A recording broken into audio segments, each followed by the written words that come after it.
हिंदू व्यवसाय बंधू अशा या कार्यक्रमाच्या निमित्ताने आज त्या कार्यक्रमाला भेट देण्यासाठी आणि हिंदू समाजाला शुभेच्छा देण्यासाठी आवर्जून आम्ही इथे उपस्थित आहे. आता त्या एकत्रित पूर्ण हिंदू स्टॉलधारकांना भेट देऊन आपल्या ह्या सभेला आम्ही सगळेजण उपस्थित झालेलो आहोत. मी केळकर ताई आणि त्यांच्या सर्व सहकार्यांना मी तुमचं मनापासून अभिनंदन करतो की आपण सगळ्या जणांनी आमच्या या हिंदू राष्ट्रामध्ये हिंदू व्यावसायिकांना जो व्यासपीठ उपलब्ध करून दिलाय हे निश्चित पद्धतीने कौतुकपद आहे आणि अशाच पद्धतीने आवर्जून हिंदू राष्ट्र म्हटलेला आमच्या खाडे साहेबांनी अपेक्षा व्यक्त केली की आपण पावलं त्या दिशेने टाकलं पाहिजे.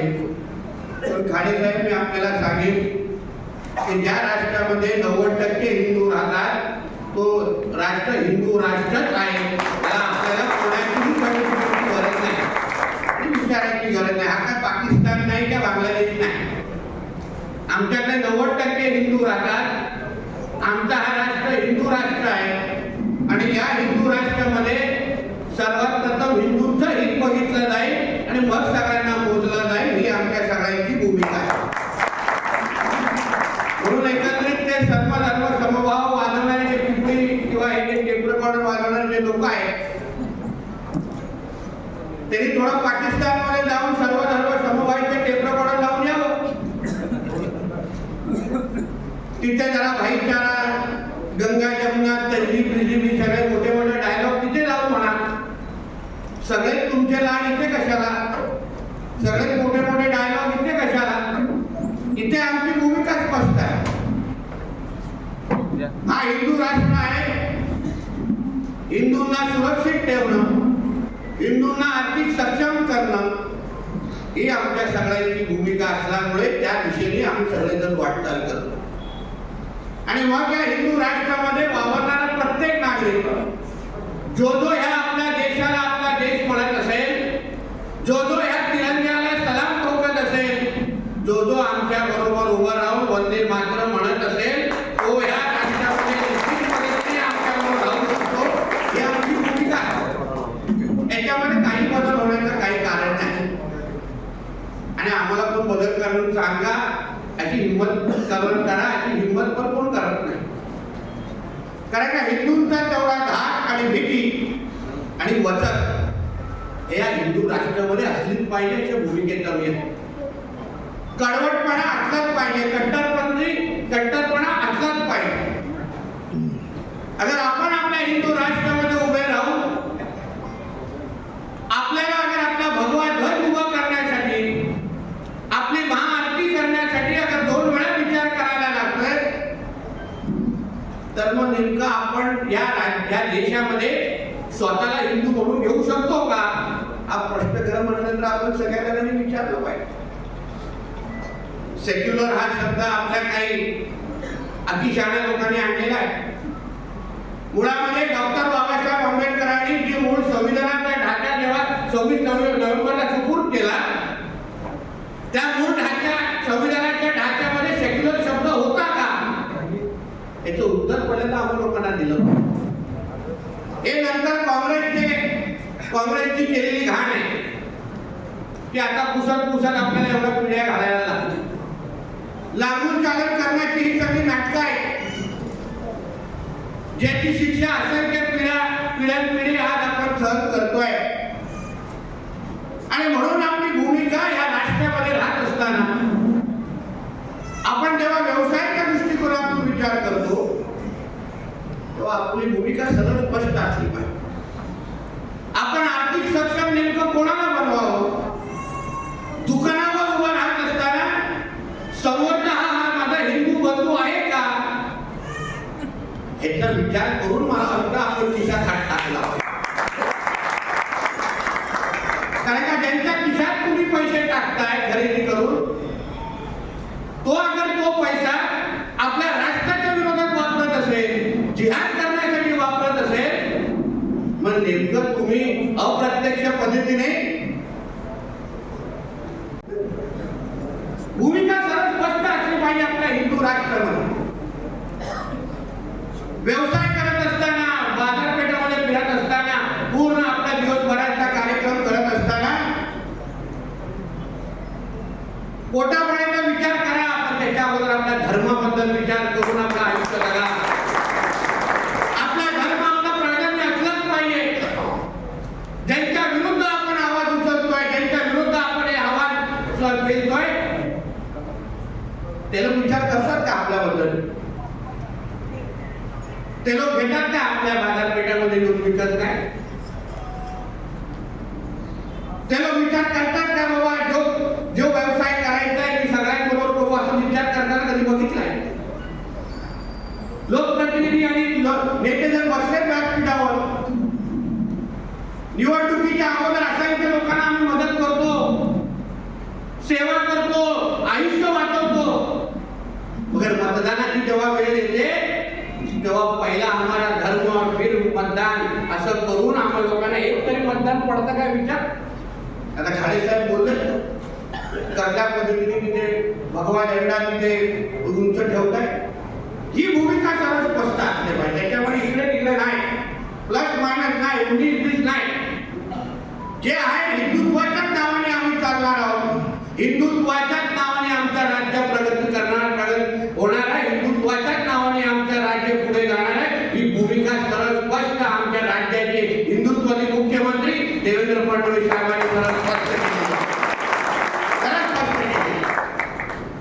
नाहीतर बघा प्रचाराच्या निमित्ताने गप्प केलं का मला? थोबाड बंद झाला आमचं नाही झालं, म्हणजे समजून जायचं ना, समजून जायचं. आज मी ज्या मतदारसंघामध्ये निवडून येतो, मी अभिमानाने सांगतो मी आमदार हा हिंदू मतांवरच झालेलो आहे. आम्हाला राष्ट्र अभिमान आहे.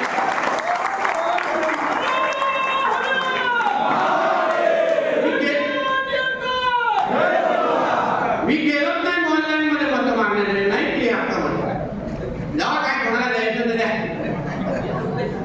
पण मी तुम्हाला सांगतो की फक्त नुसतं निवडून आलो नाही. 2019ला जेव्हा निवडून आलो, पहिल्यांदा निवडून आलो 26,000, 19ला निवडून आलो 29,000. मग ह्याच वर्षी जेव्हा लोकसभाची निवडणूक झाली, ज्यामध्ये वडील तिकडचे उमेदवार होते खासदार म्हणून, तेव्हा 29,000 वरून 42,000 वर गेलो. आणि आता जेव्हा 24ला आमदार म्हणून निवडून आलो 58,000 निवडून आलो. काय फरक पडला मला? काय फरक पडला? उलट माझे सर्वात जास्त व्हिडिओ फिरवत होते ते मुंबईवरून आलेले, साऊदीवरून आलेले मला पाडण्यासाठी बॅगा करून. त्या कैसा भी इसको गिराओ वरने विधानसभा में हम लोग को तो जीने देता नहीं. पण माझ्या इकडला हिंदू समाज जागृत झाला, उभा राहिला, मतदान केलं आणि आज आमदार नाही मंत्री म्हणून मी तुमच्या समोर इथे आलेला. काही फरक पडत नाही. आपण आपली भूमिका सरळ स्पष्ट असली पाहिजे की बाबा मला हिंदूंच्याच मतांवर निवडून यायचंय, बाकी सगळ्यांची गरज नाही. काय फरक पडत नाही. आपण हिंदू म्हणून आपल्या या महाराष्ट्रामध्ये भूमिका अशी सरळ स्पष्ट ठेवली तर कोणालाही काय फरक त्याचा पडत नाही. ईव्हीएमच्या नावाने आमचे कसे विरोधक बोलतात, हजम होत नाही का हिंदू समाज एकत्र येऊन कसं मतदान करू शकतो. आमच्या तर एक बाहेर येतात मतदान करायला, हिंदू समाज येऊ शकत नाही. ईव्हीएम वर दोष देतात. आता या लोकांना ईव्हीएमचं फुल फॉर्मच कळलं नाही. हिंदू समाजाने कुठल्या विचाराने मतदान केलं कळलंच नाही. ईव्हीएमचं अर्थ आहे एव्हरी वोट अगेन्स्ट मुल्ला. म्हणून आम्ही ईव्हीएम वरून निवडून आलो ना, कुठे बोलतो ईव्हीएम वरून निवडून आलो. बघा 3-3 आमदार बसले की नाही ईव्हीएमचे. जेव्हा हिंदुत्वाचं काम आम्ही जेव्हा करतो, लव जिहाद, लँड जिहाद, वक्फ बोर्डच्या निमित्ताने जेव्हा आम्ही महाराष्ट्रामध्ये फिरतो, त्या लव जिहादच्या संदर्भात जेव्हा आम्ही असंख्य आमच्या माता भगिनींच्या जेव्हा संपर्कात येतो, तेव्हा तुम्हाला आश्चर्य वाटेल जो जिहादसाठी जो पैसा वापरला जातो तो कुठल्या पद्धतीने आमच्या माता भगिनींचं आयुष्य खराब करण्यासाठी तो तिथे ठेवला जातो किंवा वापरला जातो. म्हणजे आमची जी हिंदू बहीण ती नेमकं कुठल्या घरात राहते, किती श्रीमंत घरात राहते, आणि मग तिच्या संपर्कात येण्यासाठी, तिच्या नजरेसमोर येण्यासाठी समोरचा तो जिहादी नेमकं कुठली गाडी फिरवली पाहिजे, त्यांनी कसे कपडे घातले पाहिजे, महागडं घड्याळ घालावं किंवा कुठल्या घड्याळ घालावं, गळ्यात किती चेन असलं पाहिजे, या सगळ्याची माहिती घेऊन त्या हिंदू बहिणीकडे पाहिलं जातं आणि टार्गेट केलं जातं. आणि मग हा जो पैसा जिहादसाठी वापरला जातो, हा जो पैसा त्याच्या खिशात टाकला जातो जेणेकरून तो पुढे जाऊन जिहादसाठी तो पैसा वापरू शकेल, तो अशा पद्धतीच्या बाजारपेठातून फिरून त्यांच्या खिशात जातो आणि मग तो आमच्या राष्ट्राच्या विरोधात त्या सगळ्या ह्या जिहाद करण्यासाठी केला जातो. म्हणून आपण हिंदू म्हणून आपली भूमिका आणि आपले विचार ठेवणं स्पष्ट असलेच पाहिजे. आम्ही काय कोणाच्या पोटावर लाथ मारत नाही, पण कोणी आमच्या पण पोटावर लाथ मारू नये ही भूमिका आपल्या सगळ्यांची सरळ स्पष्ट असली पाहिजे. मी आता मच्छी मार्केटचं भूमिपूजन करून इथे आलेला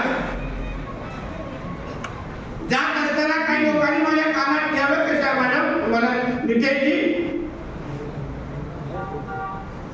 तुम्ही ज्या मच्छी मार्केटचं भूमिपूजन करून गेलाय नेमकं तिथे हिंदू समाजाचे मच्छी विक्रेत्यांना किती बसायला जाते त्याला माहिती द्या आणि मग पुढची जरा कारवाई करा.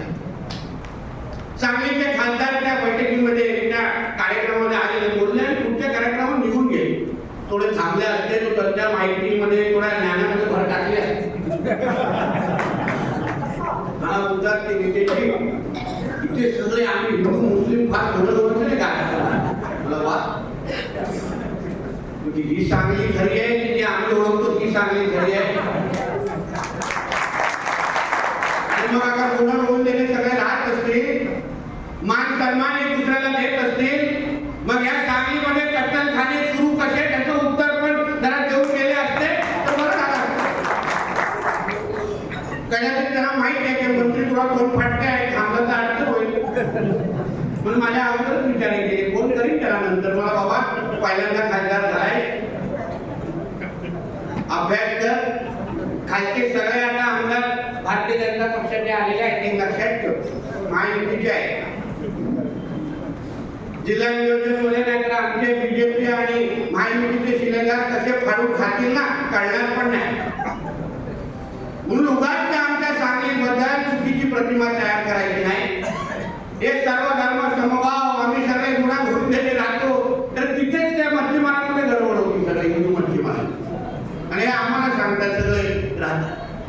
म्हणून या काही गोष्टी आपल्याला सरकार आल्या असल्यामुळे आपल्याला बदलायचं आहे. काहीतरी निवेदन आलेलं इकडचे गावामध्ये कुठली तरी मंजित आहे असं काहीतरी कुठली तरी निवेदन आले होते आणि मग आपल्या संबंधित पीआयना कळलं नितेश राणे यांना हळूच ताईंना सांगितलं काढून टाकतो लगेच. का नितेश राणेला याची गरज आहे? ज्या ज्या गोष्टी अवैध आहेत, ज्या ज्या गोष्टी नियमबाह्य आहेत ते काढून टाका. आम्ही कुठे काय बोलतो? जे नियमाखाली असतील ते ठेवा ना, आम्ही कोणाच्या विरोधात नाही. आम्ही त्या प्रत्येक गोष्टीवर लक्ष घालत नाही, पण जो नियम हिंदूंना लागतो तो नियम अन्य सगळ्या धर्मांना लागला पाहिजे एवढी सरळ स्पष्ट भूमिका आहे. आम्ही आता इंचावर पण अगर आमचं मंदिर बांधलं ते येतात ते ना सगळे जेसीबी लावायला तिकडे सगळे अधिकारी आपले या सिंगम म्हणायला. जसं काय सगळं घ्यायला कळतं आम्हाला काही कळत नाही. पण आता सरकार हिंदुत्वाचं आलेलं आहे. आता ज्या काय ह्या गोष्टी आता लावून चालणार नाही, आता कोणाचे लाड चालणार नाही. जे काय आम्ही सुकृत आहे ते वेळेत काढून टाकावं, नाहीतर आम्ही सगळे मंत्रालयामध्ये बसलेलो आहे. याचे फक्त लक्षात घ्या आणि मग पुढची कारवाई करा.